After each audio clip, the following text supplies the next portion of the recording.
만약에 말이죠. 누군가 여러분의 시간, 그것도 10년이란 시간을 통째로 빼앗아 갔다면, 그래서 마땅히 누렸어야 할 권리를 전부 놓쳐버렸다면, 과연 시간을 되돌려서라도 그 권리를 되찾을 수 있을까요?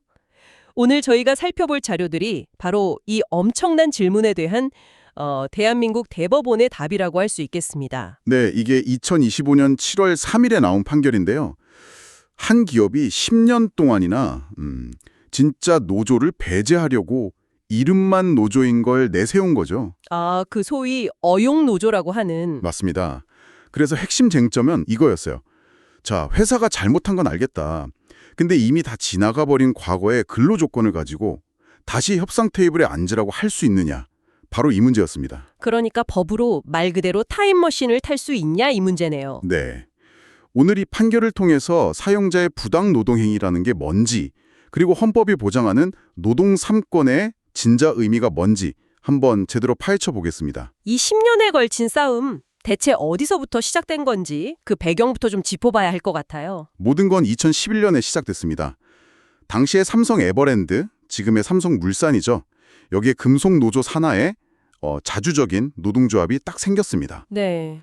그런데 거의 동시에 아주 비슷한 시점에 회사 측 입장을 대변하는 다른 노조가 또 만들어져요. 그리고 회사는 그 후 10년 내내 이 두 번째 노조하고만 단체 협약을 맺은 겁니다. 아, 원래 있던 노조는 그냥 완전히 무시하고요. 그렇죠. 그냥 투명인간 취급을 한 겁니다. 그러니까 그 어용노조라는 게 뭐랄까 겉보기엔 노조인데 실제로는 회사가 뒤에서 조종하는 꼭두각시 같은 거군요. 정확합니다.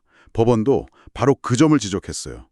회사 주도로 만들어진 노조는 자주성이 없기 때문에 법적으로 무효다 이렇게 판단을 했고요. 이런 식으로 회사가 노조 활동에 개입한 행위 자체도 명백한 부당노동 행위라고 못을 박았습니다. 잠시만요. 그럼 그 결과가 어떻게 되는 거죠? 지난 10년간 맺어온 단체 협약 전체가 그냥 휴지 조각이 되어버린 셈이죠. 와, 10년치 계약을 전부 없던 일로 만들었다는 거네요. 이거 정말 엄청난 결정인데요? 그렇죠.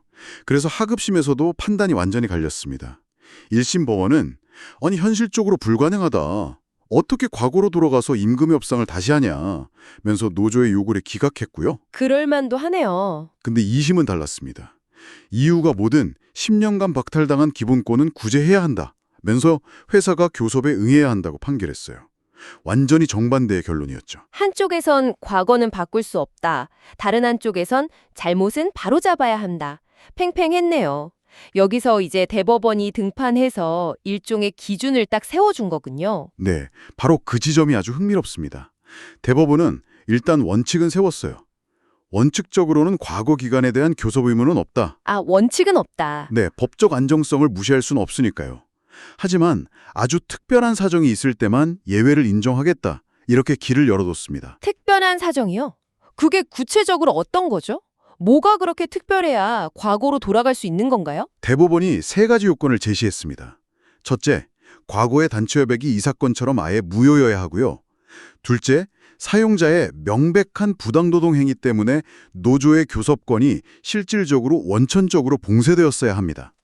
두 번째까지는 이해가 갑니다. 그리고 셋째, 이 교섭 요구가 신의 성실의 원칙에 반하지 않고 실익이 있어야 한다는 겁니다. 신의 성실의 원칙이요. 좀 어려운데요. 쉽게 말해서 그냥 회사를 괴롭히려고 일부러 불가능한 걸 요구하는 게 아니라 실제로 이걸 통해서 얻을 수 있는 이익이 있는 진정성 있는 요구여야 한다는 거죠. 이번 삼성물산 사건은 이 모든 요건을 다 갖췄다고 본 겁니다. 결국 겉으로 보이는 형식보다 그 내용의 실질이 위법하다면 10년이 지났더라도 시간을 거슬러 올라가서 바로잡아야 한다는 거군요. 이건 뭐 수십 년간 이어진 삼성의 무노조 경영 신화에 사법부가 마침표를 찍은 거나 다름없네요. 정확합니다. 이건 단순히 돈 문제가 아니에요. 불법적인 행위를 해놓고 시간이 지나면 해결되겠지 이렇게 버티는 전략이 더는 통하지 않는다는 아주 강력한 메시지를 시장해 준 거죠. 그렇다면 이 모든 것이 지금 이 방송을 듣고 계신 여러분께는 어떤 의미가 있을까요? 이 판결은 단순히 한 기업의 문제를 넘어서 사용자가 부당한 방법으로 노사관계를 왜곡하려고 할 때 법의 심판이 얼마나 무거울 수 있는지를 보여주는 강력한 선례가 될 겁니다. 맞습니다. 그리고 이 판결은 과거를 바로잡는 것에서 그치지 않아요. 우리 사회에 새로운 질문을 던집니다. 10년 전 노동의 가치를 지금 시점에서 어떻게 돈으로 환산하고 보상할 것인가? 정말 어려운 문제네요. 그렇죠. 이건 이제 법정의 판사들이 정해줄 수 있는 게 아닙니다. 앞으로 노사 당사자들이 정말 엄청난 지혜를 발휘해서 풀어야 할 우리 사회 전체의 숙제로 남게 됐습니다.